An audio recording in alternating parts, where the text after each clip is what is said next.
So the Donald Trump clown show continues. So what's going on today? He's attacking everyone, basically.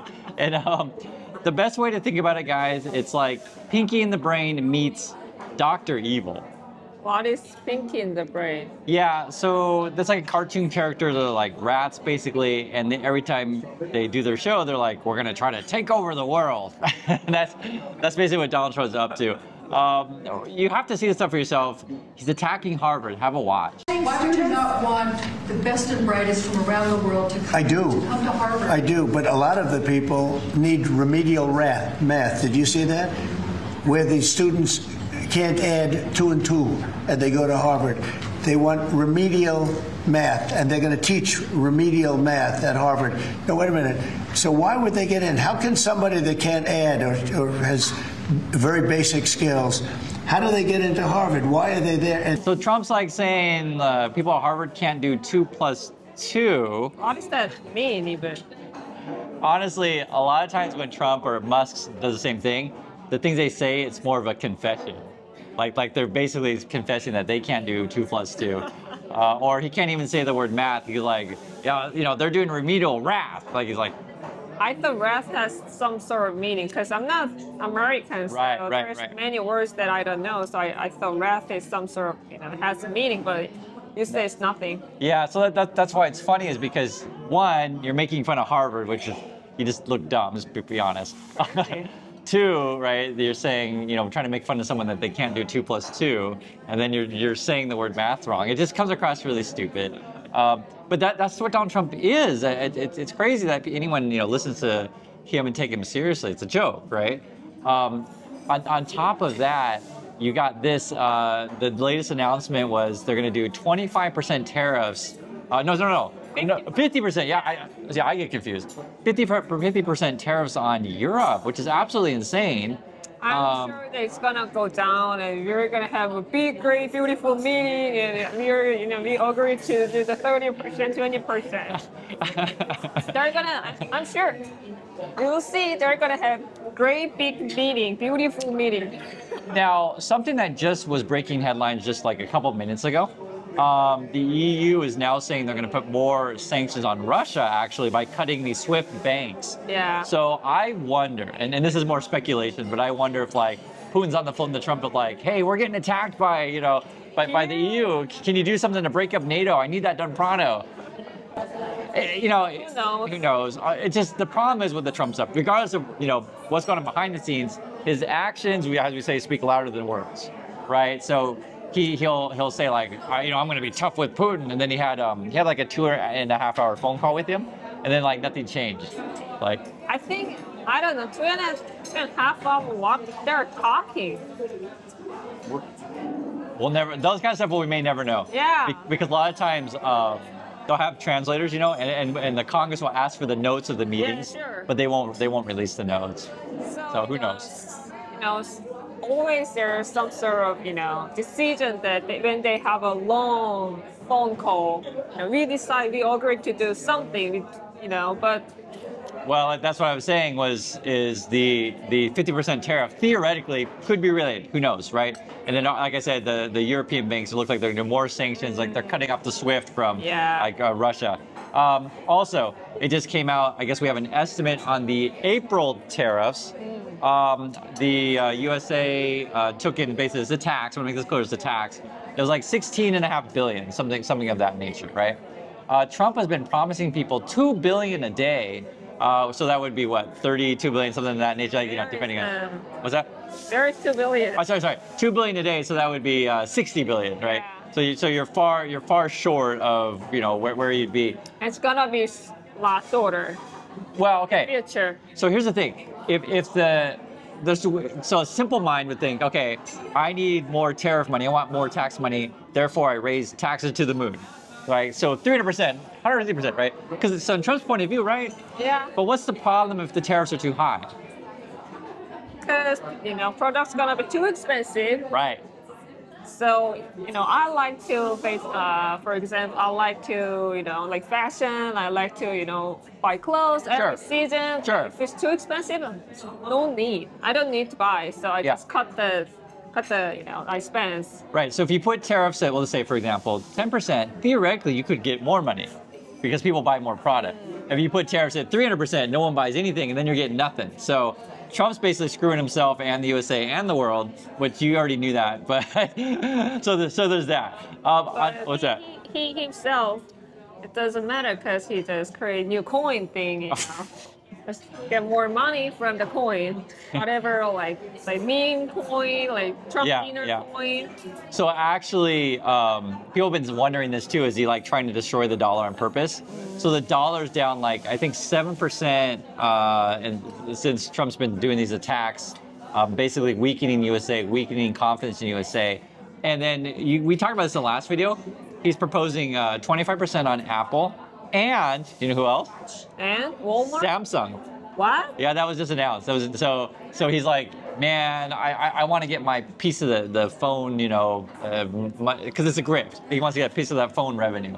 What makes you confident, sir, that Apple can build in the United States at a price that American consumers? Oh, they can. No, they can. And a lot of it's so computerized now. These plants are amazing if you look at them, but they can do that. And actually, as you know, Apple's coming in with $500 billion. So are the chip companies. We have all of the chip companies coming in. The biggest, $500 billion, $200 billion, $250 billion they're spending. But we're talking about the iPhone now, and the iPhone, if they're going to sell it in America, I want it to be built in the United States. They're able to do that. When you say that Walmart.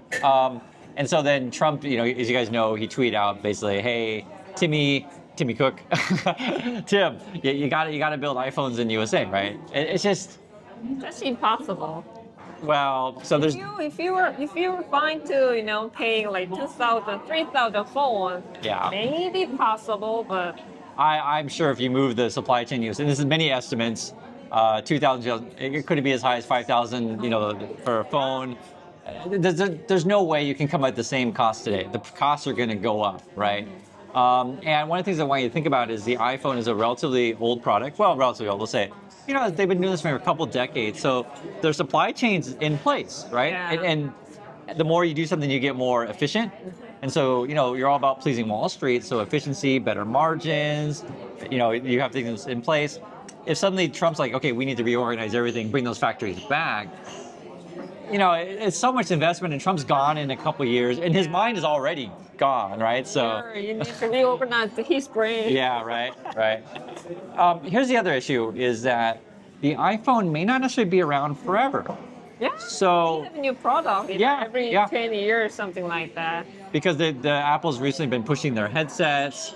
Someday they may get more glass, because I don't want to wear a headset myself. What's that? For the simple example is these days people just using the wireless headphone. Oh, okay. Earphone. Okay. But back then we all used wire earphones. Right. Product, changed the form. So the point is that like the amount of investment and time to bring the iPhone back to the USA, is it going to be worth it? And that particular product line may not exist in the same form or exist at all 10 years from now. Who knows, right? And then you got this. Even Tim Cook himself has been saying that like he can't even find the workers in the USA that would, well, a couple things. One would be essentially do the same work conditions as they would in China. I think 80% of the iPhones are made in China. So work condition would be like the workers don't get paid that much. And long hours. Long hours, yes. No insurance. Yeah. Well, yeah. I mean, but I was gonna say it's a whole other issue, right? Yeah. Because low pay because they don't really get insurance in the USA either. But that's a different issue. The land is cheap there. Yeah, right. So, because if you tried to build a factory in USA, that's a good point. The land would cost more, maybe property taxes. The property tax, they probably get some sort of deal from the U.S. government. Yeah. I'd say local, state or local. So. And when companies doing wrong, like something. Oh, in China? Bad, they're not gonna sue you, but in America, they just sue every day. Right. So when Apple will try to do whatever factory and say, hey, everyone, you have to work 12 hours because that's what the factory life, workers are going to walk out, or they're going to try to unionize. It just from the. But I don't. What's that? I'm not saying that is a good thing, right? Because that's not a really good thing, but that's why they have a factory in China. Yeah, and this is an important issue to talk about, right? So I mentioned several times on the channel, when I was in college, people cared about, we call them sweatshops, and they didn't want college clothes to be made in like, you know, places where we don't treat the workers that good. These days, I don't think young people talk about that anymore. And, you know, everyone's just all on board on Wall Street and just drive profits higher. So I never advocate for, you know, not paying a fair wage or treating people badly. I don't advocate for that. I don't think anyone should. But I want you to understand that that's the system of the USA. Like the USA is an innovative, or retailers, services that are not necessarily going to make iPhones. And then another issue you have is like, Apple could just go to India. It doesn't necessarily have to be like if there's problems with China, just go to India. So Trump's like, no, you got to bring back to the USA. I don't think Americans want these jobs, to be honest. And you know, what are you gonna do? And then, like, to understand this whole system together, you have to understand that like Trump wants to attack education so that people can't call him out on his BS. I guess like because it's all about, you know, trust Trump because he's a you know, genius. I want to read a statement from Harvard, guys, because this Harvard statement really captures, I have it right here, captures sort of like that. Sometimes people say that, you know, Chris, you got to be careful on your language when you know, call Americans dumb or stuff like that. And I want to make it clear that not every American's along with Trump stuff. So for example, Harvard's not along with it at all. This is what they say. They say, for those international students and scholars affected by yesterday's action, so Trump basically said, you can't, you know, hire foreigners and you can't have foreign students at Harvard, which is frankly a huge mistake. Harvard's actually already suing, right? They say to all the people affected, students and scholars, know that you are vital members of our community. You are our classmates, friends, colleagues, mentors, and our partners that work at this great institution. And for me, this stuff hits home because, I mean, yes, classmates, friends, colleagues, mentors, partners. One of the things that I always say, if you go to any of these great institutions in the USA, it's not just Ivy League, but a lot of great institutions, some of the professors are the kindest people on the planet.